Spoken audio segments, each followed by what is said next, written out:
ऐसी ड्राइव चलाए तो लोग कहीं ना कहीं परेशान होते हैं और आम गरीब तबका बहुत ज़्यादा परेशान है इस वक्त। और पीडीपी का इस पे क्या रद्द अमल रहेगा, क्या कदम रहेगा आगे? देखो, पीडीपी का पहले दिन से एक ही ये कहना है कि भाई लोगों को हरासा ना किया जाए, लोगों को तंग ना किया जाए। इंतखाबात जम्मू कश्मीर के अंदर करवाने से डर रही है कहीं ना कहीं मरकज़ी सरकार। देखो, अगर अगर इन लोगों की नीयत होती तो अभी तक यहाँ इलेक्शन हो गए होते। आप क्या समझते हैं कि कितना ज़रूरी है यहाँ पे जम्मू कश्मीर के अंदर सरकार का होना? बिल्कुल, ये हमारा जमहूरी हक है कि यहाँ पे एक सरकार का होना ज़रूरी है, ताकि आम आदमी आप की रसाई हो सके, आम आदमी अपने नुमाइंदे तक पहुँच सके। जी हाँ नाजरीन, मेरे साथ इस वक्त मौजूद हैं Jammu Kashmir peoples democratic party के जनरल सेक्रेटरी हाजी इम्तियाज़ अहमद शान, जो इलाका गूल से ताल्लुक़ रखते हैं। और आज हम एक अहम टॉपिक पर गुफ्तगू करना चाहते हैं। जिस तरीके से एंटी एनक्रोचमेंट ड्राइव चलाई जा रही है और ख़ास तौर पे जम्मू और श्रीनगर के अंदर जिस तरीके से कार्रवाइयाँ की जा रही हैं, 9 लोगों को FIR के तहत गिरफ़्तार किया जाता है, बठंडी के अंदर प्रोटेस्ट भी होता है। इस सारे पस मंज़र पर आज जानने की कोशिश करेंगे। पीपल्स डेमोक्रेटिक पार्टी के जनरल सेक्रेटरी हैं। सबसे पहले अस्सलाम वालेकुम। वालेकुम सलाम। क्या कहेंगे ताज़ा जिस तरीके से सरकार की तरफ से कार्रवाइयाँ हो रही हैं, ऐसे में मैडम महबूबा मुफ्ती जी भी बार बार आवाज़ उठा रही है, मरकज़ी सरकार को जो है हदफ़े तनकीद बना रही है, तो आप इस सारे मामले पर क्या कहेंगे? देखो, अगर बात की जाए तो इस वक्त हालात ये इजाज़त नहीं देते थे कि इस वक्त ऐसा ड्राइव चलाया जाए, क्योंकि लोग पहले ही बेरोज़गारी के एक दलदल में फंसे हुए हैं। कहीं लोगों के लिए रोज़गार नहीं है और व्यापारी तबका तंग है, पढ़ा लिखा नौजवान तंग है, कहीं रोज़गार नहीं है। लेकिन ऊपर से सभी इन चीज़ों को मद्देनज़र रखते हुए इन्होंने एक सोच को डाइवर्ट करने के लिए एक नया ही ड्राइव शुरू कर दिया। हम मानते हैं कि यहाँ पे लोगों ने स्टेट लैंड पे एक मकान बनाए होंगे या किसी दूसरी घास चराई पे मकान बनाए होंगे, लेकिन ऐसा पहली बार नहीं हुआ है। ये जम्मू कश्मीर में कोई पहली बार नहीं हुआ है, इससे पहले भी यहाँ ये चीज़ें हुई हैं और उन कॉलोनीज़ को रेगुलाइज तक भी किया गया है।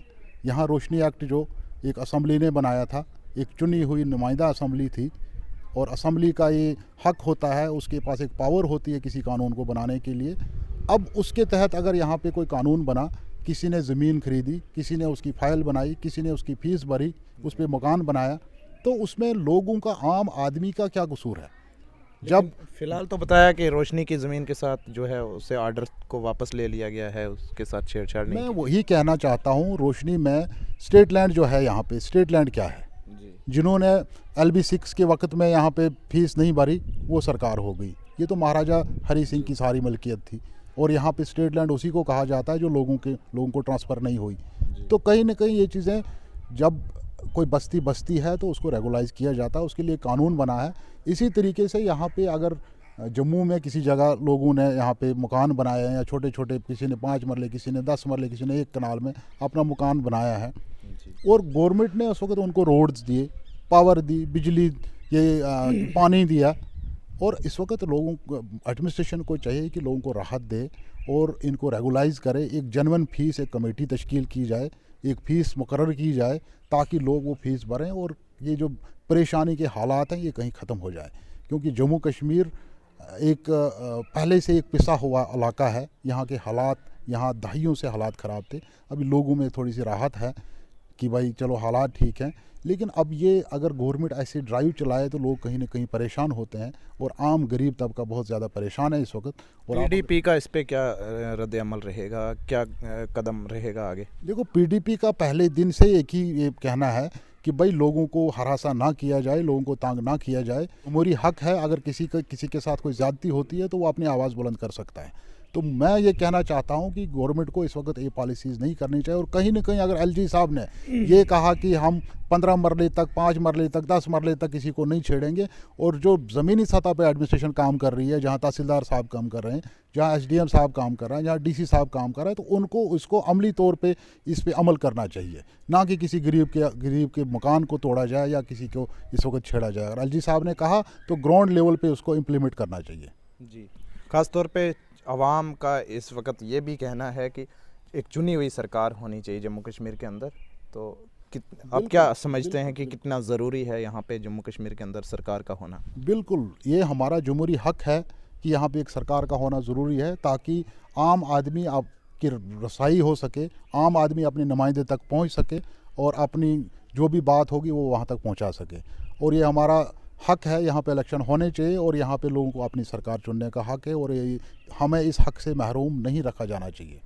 क्या लगता है मौजूदा मरकज़ी सरकार जो है इस तरीके के कदम उठाकर क्या साबित करना चाहती है? देखो, ये लोगों को डाइवर्ट करने का एक तरीका है। यहाँ लोगों को रोज़गार से अगर वो फेल हो गए हैं, यहाँ डेवलपमेंट करने से फेल हो गए, तो लोगों को उलझा के रखने का एक तरीका है। बाकी ये लोगों को परेशान करने का तरीका है। मुझे, अगर आप कहते हैं, तो कहीं न कहीं सरकार को ये चाहिए कि जो बेरोज़गारी है उस पर ध्यान दिया जाए। लोग इस वक्त दर-बदर की ठोकरें खा रहे हैं, दुकानदार परेशान है, मज़दूर परेशान है, आम आदमी परेशान है। उसको राहत की सांस लेने का मौका देना चाहिए। आज एक फरमान, कल दूसरा फरमान, परसों तीसरा फरमान, यहाँ तो रोज़ फरमान देख देख के लोग परेशान हो गए। इसलिए गवर्नमेंट को चाहिए कि ऐसी पॉलिसीज़ हों जो लोगों के लिए फ़ायदेमंद हों।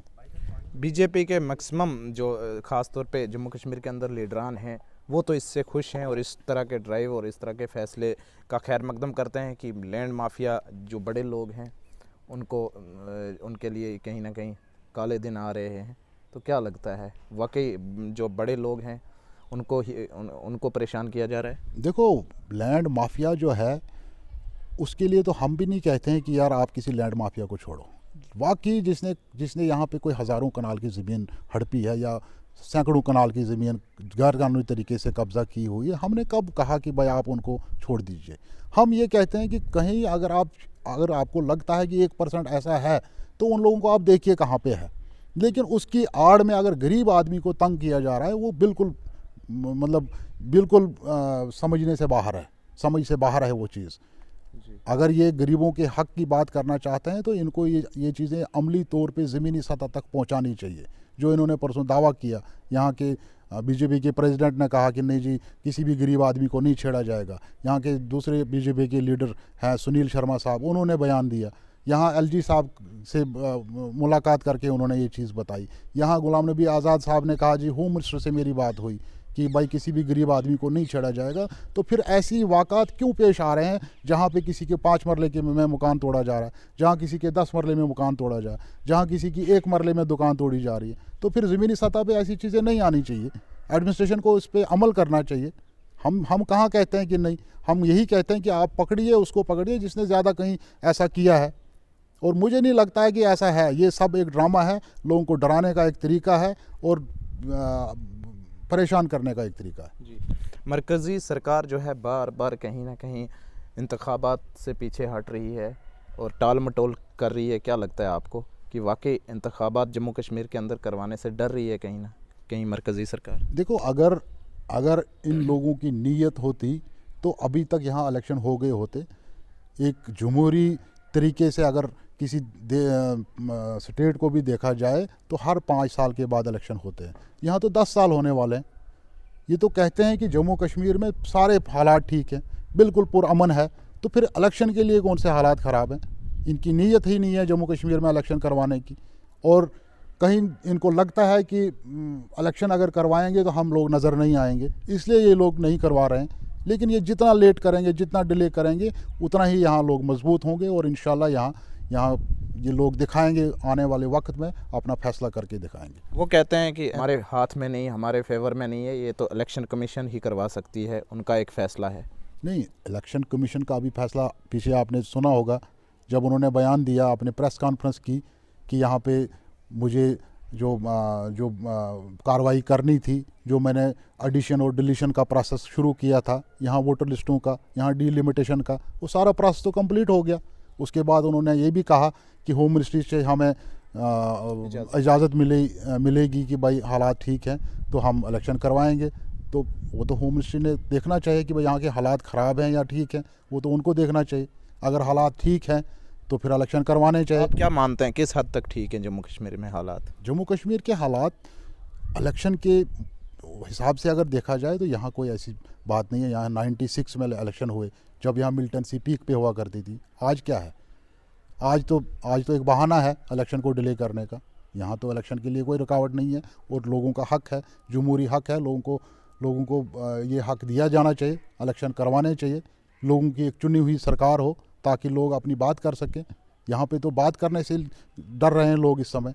यहाँ पे तो खुल के बात करना जुर्म है, इसलिए ऐसा होना नहीं चाहिए। यहाँ पे इलेक्शन होने चाहिए ताकि एक जमहूरी तरीके से हम चल सकें, हम अपनी आवाज़ बुलंद कर सकें, अपने हक मांग सकें, अपने कानून बना सकें। जी हाँ नाजरीन, इस वक्त आप देख रहे थे पर्दे पे मेरे साथ मौजूद हाजी इम्तियाज़ अहमद शान PDP के जनरल सेक्रेटरी हैं और आज ख़ास तौर पे एंटी एनक्रोचमेंट ड्राइव के हवाले से अहम बातचीत की है और जम्मू कश्मीर में इंतखाबात होने कितने ज़रूरी हैं इस तमाम पर गुफ्तगू की है। आपने सुन लिया। अपने तासुरात कमेंट सेक्शन में ज़रूर दीजिएगा। अपने मेज़बान लतीफ़ रज़ा को दीजिएगा इजाज़त। देखते रहें आसमान न्यूज़ नेटवर्क। आदाब अस्सलाम।